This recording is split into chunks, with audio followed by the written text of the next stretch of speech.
story you are about to hear is true. The names have been changed to protect the innocent. Fatima Cigarettes. Best of all, king-size cigarettes brings you Dragnet.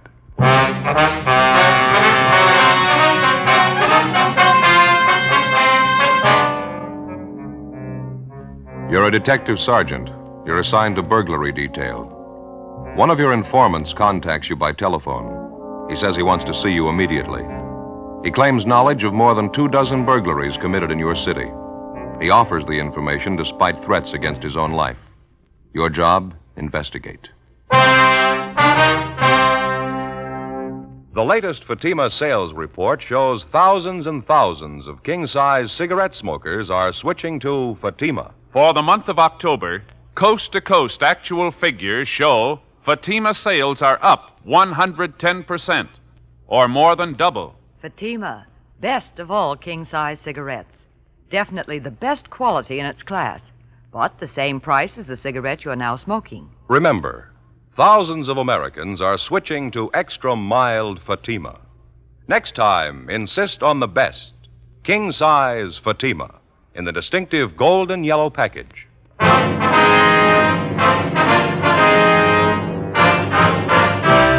Dragnet, the documented drama of an actual crime. For the next 30 minutes, in cooperation with the Los Angeles Police Department, you will travel step by step on the side of the law through an actual case transcribed from official police files.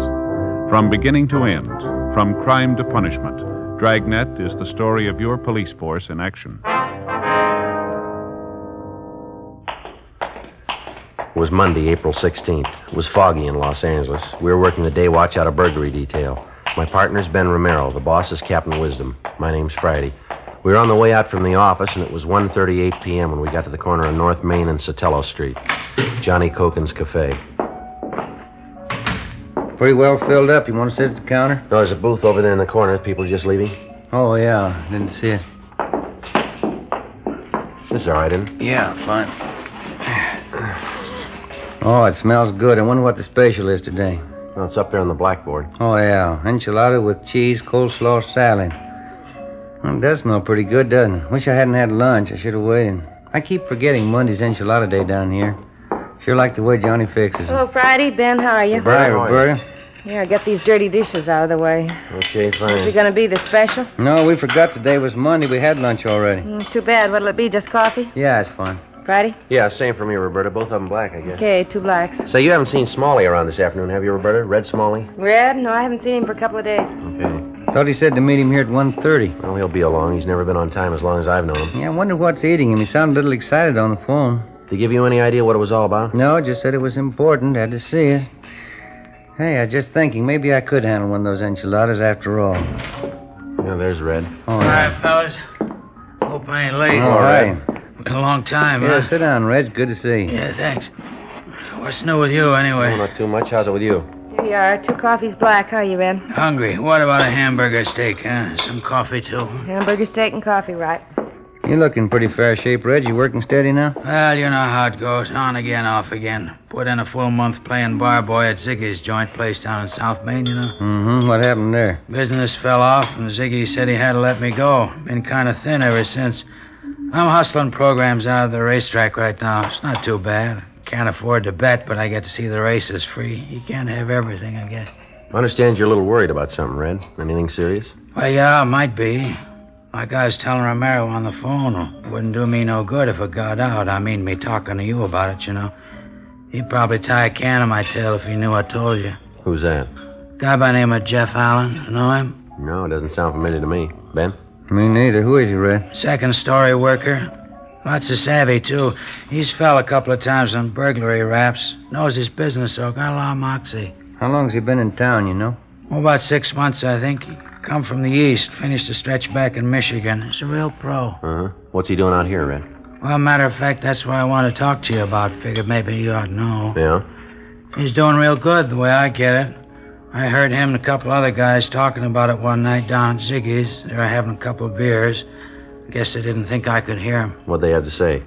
This guy Allen was running off about how good he was doing, how many places he knocked over in the last couple of months, how much stuff he took. And what's he look like, Red? Oh, pretty average, about my height, dark hair, little scar right here in his chin. Mm-hmm. About 160, 70 maybe, 36 years old.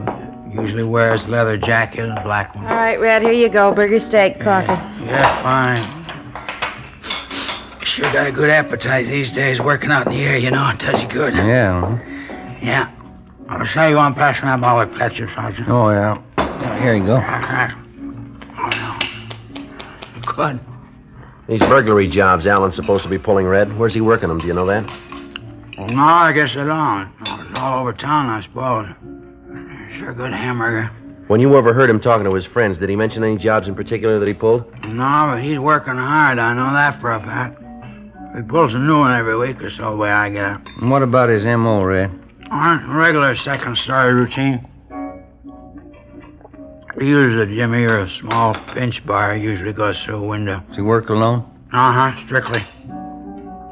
Say, his French bread's nice and fresh. Yeah. Where's Alan staying in town? Do you know, Red? No, I don't. I know where you can find him, though. The 1322 Club out on North Paris. He hangs out there quite a bit, almost every night. I think the guy who owns the joint's a friend of his. Jeff Allen. Is that supposed to be his right name, Red? As far as I know, uh-huh. I only met him a couple of times. He hung around Ziggy's place when he first come to town. Of course, I didn't know what he was up to then. Do you know him well enough to talk to him? Well, just about, yeah. I'm not buddies with him or anything. That's why I don't want it to get out, you know. If he gets the word I'm on your team, I'm a dead duck. I don't think he wastes a minute killing me. You don't have to worry, Red. We'll keep it quiet. Well, did you hear anything else? Or is that just about the size of him? No, that's just about it, fellas. I'll keep near the ground. If I get any more rumbles, I'll pass it on. Well, guess you know I really hate to talk about it. What's that, Red? Well, I mean how bad things have been running lately, you know, since I got laid off at Ziggy's. Uh-huh. I hustle like mad with the programs down the track. Doesn't bring in a whole lot, though. And a lousy landlady had to raise my rent last week. Mm-hmm. Well, how much can you use, Red? Well, you know, as far as anything at all, just a little loan, maybe something to help me over the hump. Well, the only thing I have is a 20, Joe. You got any change? Thanks, Romeo. 20 will be fine. That's plenty. I sure appreciate that. Oh, yeah. Well, real good hamburger steak Johnny puts out.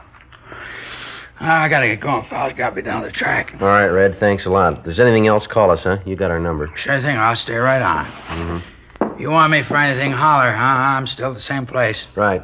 Thanks a lot, huh? I'll see you later. Yeah. Take it easy, Red. Yeah. Bye, Red. He's getting a little expensive, huh? He's probably been having a rough time, but he looked hungry to me. Sure did. Grabbed that $20 bill like his life depended on it. I went to buy some new wool socks with that. Well, I'll split it with you. Be worth more than $20 if the tip pays off. Now, don't get me wrong. I didn't mind giving him the $20. It was worth it, but look at this here. Oh, you got a check for the food, huh? Yeah, I think the least he could have done was pay for his own lunch.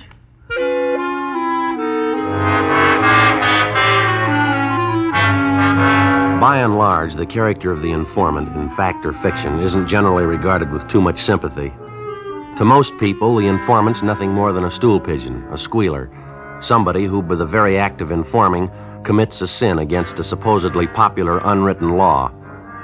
Well, it's obvious that this isn't always so, because in the interests of law enforcement and justice, which means the betterment of the community, the informant very often plays a major role. Year after year, informants are responsible for the apprehension and conviction of many hundreds of criminals, people who rob and cheat and commit murder, crimes that are obviously far deadlier than informing. As for the mechanics of law enforcement at the level of the working detective, the informant is considered virtually indispensable. It's been said before by peace officers, and it'll probably be said again quite a few times. If your job is catching criminals and enforcing the law, this is the first rule you have to learn. The working detective is no better than his informants. 2:12 p.m. Ben and I had no idea if the information we'd gotten from Red Smalley was authentic or not, but it had to be checked out. We went back to the office and had Frank Cunningham and R&I check on Jeff Allen. We also had the stats office make a run for us on suspects with similar MOs. Then we started to page through reports of burglaries which had occurred throughout the city during the past 3 months. No. How you doing over there? Anything at all? Not too much. Wait a minute, maybe. This might be one of them. Here, let me see. Home in Hollenbeck Park neighborhood. Burglar's M.O. matches out and a time element, too. Happened 6 weeks ago. Window on the second floor of the house was pried open. They took furs and money, $23. Uh-huh. That the only one you found? Another one here I took out a minute ago. M.O.'s pretty much the same on this one, too. Only thing different is the night of the week it happened on. This one's a Thursday. That one there's a Sunday. Yeah, checks out pretty close otherwise. The only one thing I can't figure. What's that? Well, Alan's supposed to have been in the city for at least 6 months. According to Red, he's working a job maybe once a week, once every 10 days or so. Now, you got 2 reports there that match his M.O. here. I picked out 2 more from that other pile. Seems to me if he's been working in town for a couple of months, there ought to be more than 4 reports on him, shouldn't there? I got it. Burglary in Merrill. Oh, yeah, Frank. Jeff Allen. Is that so? Oh, you have, huh? Okay, right, Frank. Thank you. Yeah? All right, I got to make on Allen. He's had one arrest here 4 years ago on a vag charge. He's a loser out of Michigan. Fell for burglary. Never been picked up for burglary here, though. He isn't registered. And that's all, huh? That's it. Doesn't seem to gel right to me. Does it to you? A lot of loose ends to figure out. I wonder if Red was handing us a line on this thing. Why would he? Well, maybe he needed that $20 touch. Maybe this Jeff Allen's an old pal of his. Red had a falling out with him. He wants to get even with him, I suppose. Possible, I guess. I don't know. Hi, Joe. Ben? Oh, hello, Tabor, Jim. what do you say? What's with you? You still on that stakeout south end of town? Yeah, 3rd week. Sure getting dull. You two look busy. What's all this? Oh, we got a tip on some prowler artist trying to get a line on him. Take a look at this 3.1, will you, Jim? You run into any jobs recently that stack up like this in here? Let's see. We're shooting in the dark on it so far. I don't know if we got anything or not. I'd say you got it. Burglary report in 77 Division this morning. Happened to check it when I was out there. Same M.O. as this? Same everything. 4:55 p.m. Ben and I went down the hall to the record bureau and picked up a couple of mug shots of the suspect, Jefferson Allen. Then we drove out to the 1322 Club on North Ferris Avenue in the Silver Lake District, the neighborhood bar where Allen spent most of his time, according to our informant, Red Smalley. We staked out in a car down the street where we could keep an eye on the front door to the bar and still not look suspicious. Between 5 and 7:30 p.m., we watched at least 24 customers entering or leaving the bar, but none of them came close to Allen's description. 8 p.m., nothing. By the time we were relieved on stakeout at 11 p.m., Allen still had failed to show. Late the following afternoon, we were back at the same spot, watching for a sign of the suspect. 6:48 p.m. How you fixed for smokes? Oh, I think I got a couple left. Yeah, here you go. Oh, thanks. KGPL Los Angeles. I got a light here. Yeah.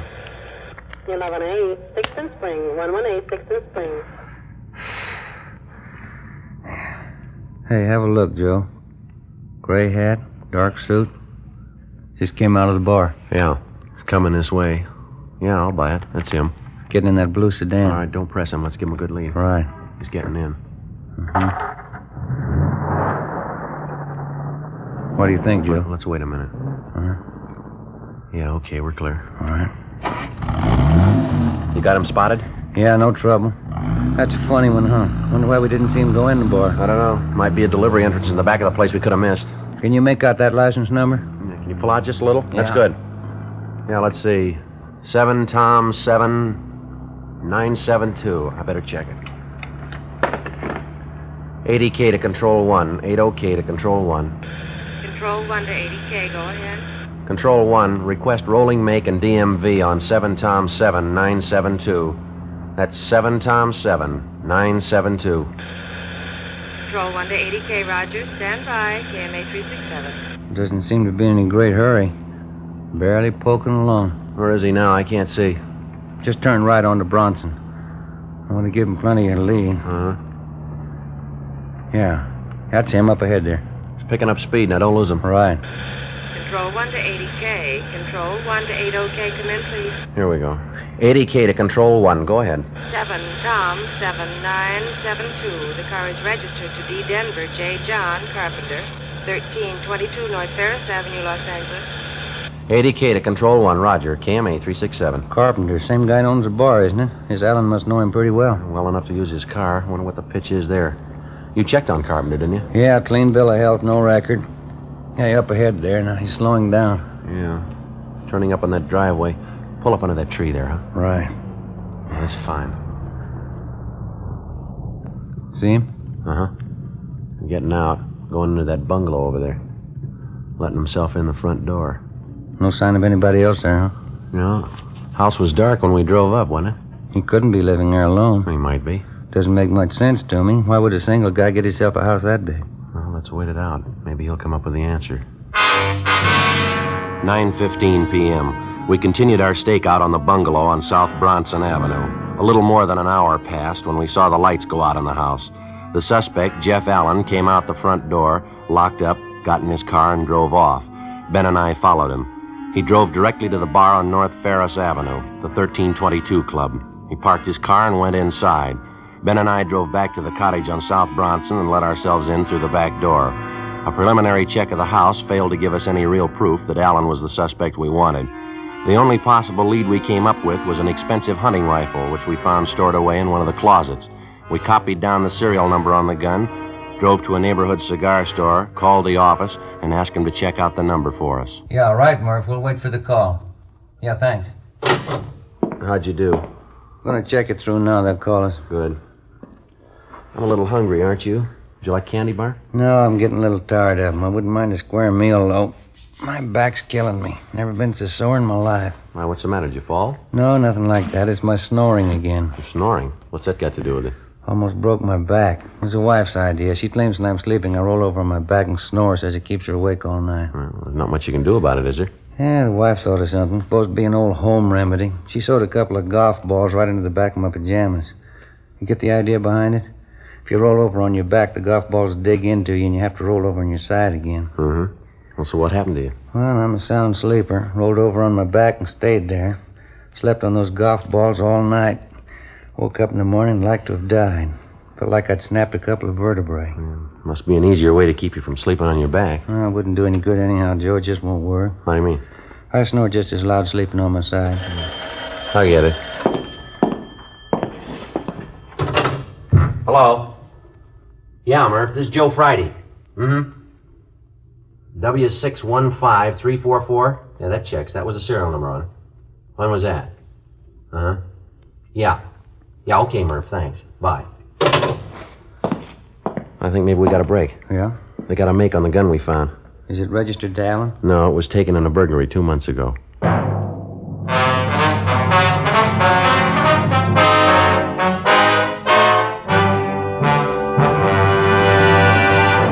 You are listening to Dragnet, authentic stories of your police force in action. Millions heard it, yet only 46 have written. Starting on Dragnet over a month and a half ago, on September 20th to be exact, Fatima made a special money-back offer to more than 10 million listeners. The results? Amazing. Millions heard it, yet only 46 have written. If you smoke king-size cigarettes, listen to Fatima's famous offer. Buy a pack of Fatimas.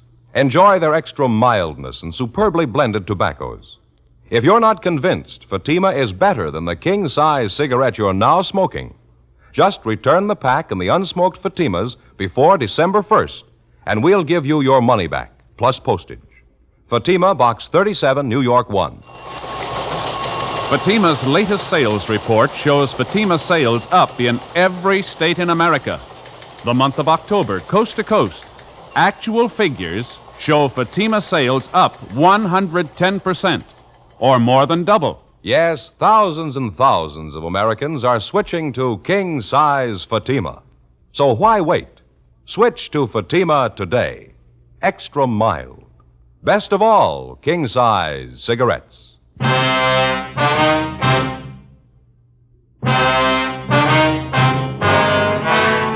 Tuesday night, April 17th, 10:38 p.m. We got additional information from the office on the hunting rifle that we'd found in the bungalow to which we'd trailed the suspect, Jefferson Allen, a few hours earlier. The gun was registered to a Mr. Robert LaSalle, 3008 Bush Street. The rifle, along with $300 in jewelry and $48 in cash, had been taken from LaSalle's home 2 months before during his family's absence. The burglar's method of operation matched Allen's alleged M.O. exactly. 10:45 p.m. After arranging for a stakeout to be placed on the bungalow on Bronson Avenue, Ben and I drove to the 1322 Club on North Ferris, where we located the suspect, Jeff Allen. Yes, sir, that's correct, Sergeant. I'm from back in Michigan originally. Been out here about 6 months now. Think I'm going to like it. Sure can't beat this weather, huh? You've been working here at the bar ever since you got in town, is that right? No, not quite. I've been here for about 4 months. It's kind of a handyman job. I help the bartender when I can, keep the storeroom in order, see everything shipshape, you know. Uh-huh. You ever been in Los Angeles before, Alan? Yeah, just once before, a couple of years ago. Wasn't so good then. Jobs were hard to get. I ran into a little bit of trouble. Finally went back east again. I see. What was this trouble you had? Well, as I say, jobs were pretty hard to come by then. I kept checking around, but I couldn't find anything. Wasn't so good. I finally got picked up on a bag charge. Mm-hmm. Spent a couple of weeks at the county. When I got out, I figured the best thing was to head back east again. A lot better this time, though. I'm doing okay. See, I couldn't get you anything, huh? No, thanks, just the same. There's something maybe you'd like to talk to me about? Anything I can help you with? It's a routine checkup we're on. Got a few more questions for you, if you don't mind. Sure. Let's take one of these booths back here, huh? Might as well be comfortable. Yeah, okay. Go ahead. You sure I couldn't get you anything? A bottle of beer, Coke, maybe? No, thanks. You have your family out here with you, Alan, your wife? No, I'm not married, Sergeant. I haven't taken the plunge yet. Figure there's plenty of time for that. It's hard enough to keep myself going these days, let alone a family. Yeah, I know what you mean. You ever been arrested before, Alan? I mean, other than that bag charge you mentioned, you ever served any big time? Yeah, matter of fact, I have, back in Michigan. Pretty dumb trick. I got in trouble as a kid. Burglary.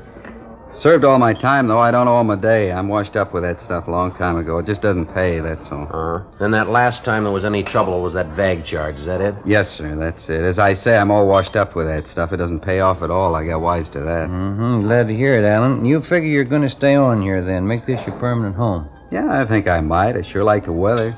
Job suits me, too. Boss even lets me use his car once in a while. Pretty nice, huh? Yeah, huh? Where you living now? You got an apartment in the neighborhood here? Yeah, I got an apartment. Nice little place.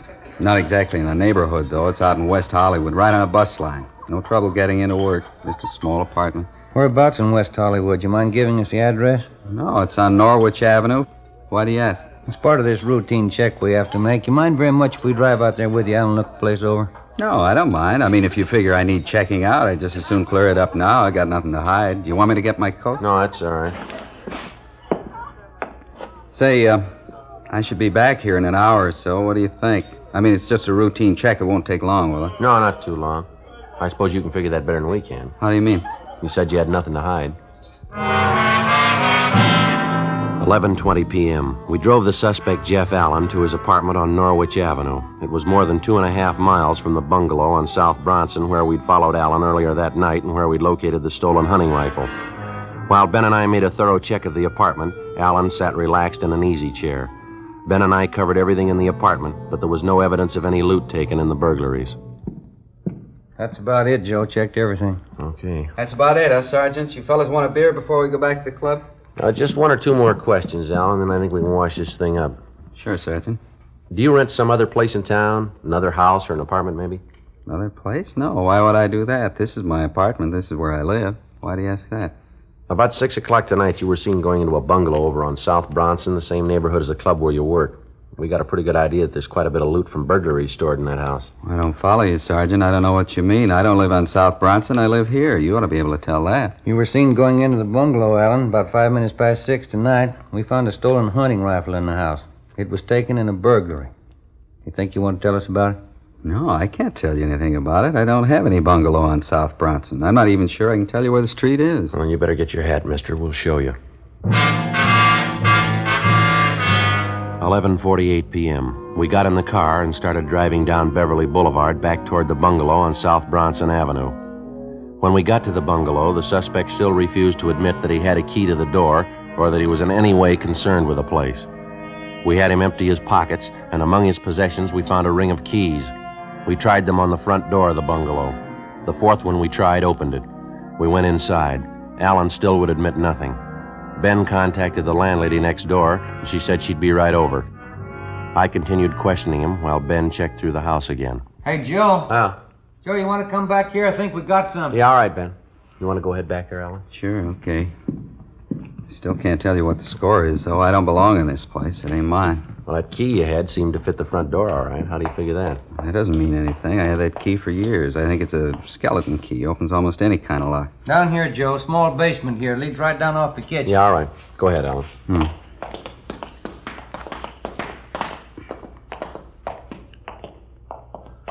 Have a look, Joe. Line of cupboards all the way around here. Check them for yourself. Yeah, all right. It's a pretty good haul. Furs, machinist tools. Jewelry. Quite a bit of it here. A couple of radios. 2 more hunting rifles. Come on, how about it, Alan? You want to save time for all of us now? You got it wrong, Sergeant. This isn't my place, I told you. When I got out of that trouble back east, I made up my mind I was all washed up with this kind of stuff. This house isn't mine. I haven't got anything to do with it. You're kidding yourself, Alan. You know that. No, you got it all wrong. You got it all mixed up. Well, we'll let the landlady tell us. The woman who owns this house, she's on her way over from next door. She ought to be able to tell us who she rented the place to. Wouldn't you say so? Wouldn't you? She might be wrong. It's possible. No, look, we got you dead to rights, mister. Why not face it? Can't. I won't do it. I made up my mind the last time. It wouldn't happen again. I was all washed up with it. I won't go through it again. They'll send me back. I won't be able to take it. Maybe you should have figured that before you started in. I didn't mean to. I was all washed up with that stuff. I told you that the first time I saw you, didn't I? Yeah. I was sure of it, too. I wouldn't try it again. It didn't pay. It's just what I told you. I'm all through with it. I'm washed up with it. I never lied to you, did I? What's the difference? Huh? You lied to yourself.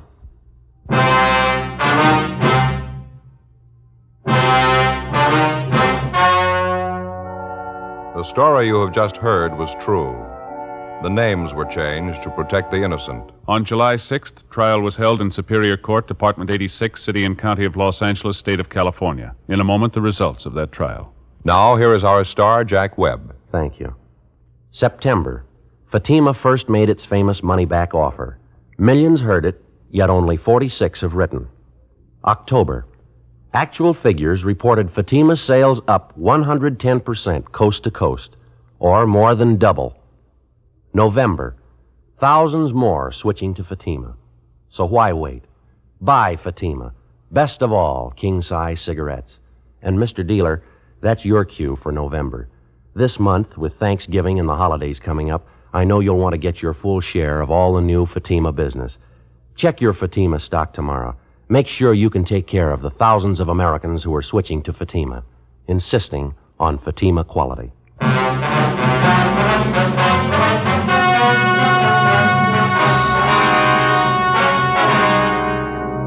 The apprehension of the suspect, Jefferson Harold Allen, resulted in clearing 22 cases of burglaries committed over the past 4 months. Allen was indicted on 22 counts of first-degree burglary and received sentence as prescribed by law.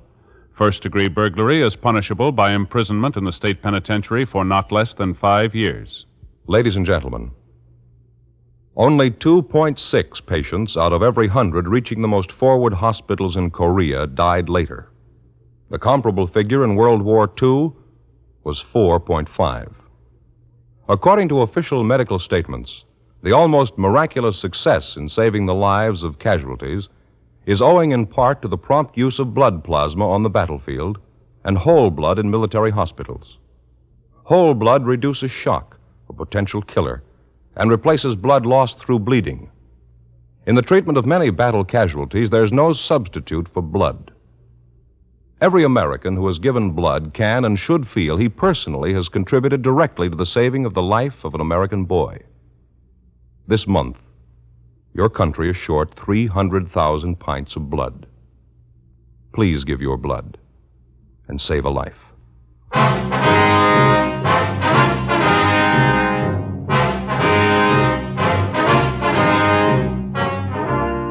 You have just heard Dragnet, a series of authentic cases from official files. Technical advice comes from the Office of Chief of Police W.H. Parker, Los Angeles Police Department. Fatima Cigarettes, best of all king-size cigarettes, has brought you Dragnet, transcribed from Los Angeles. Today's the silver anniversary of NBC.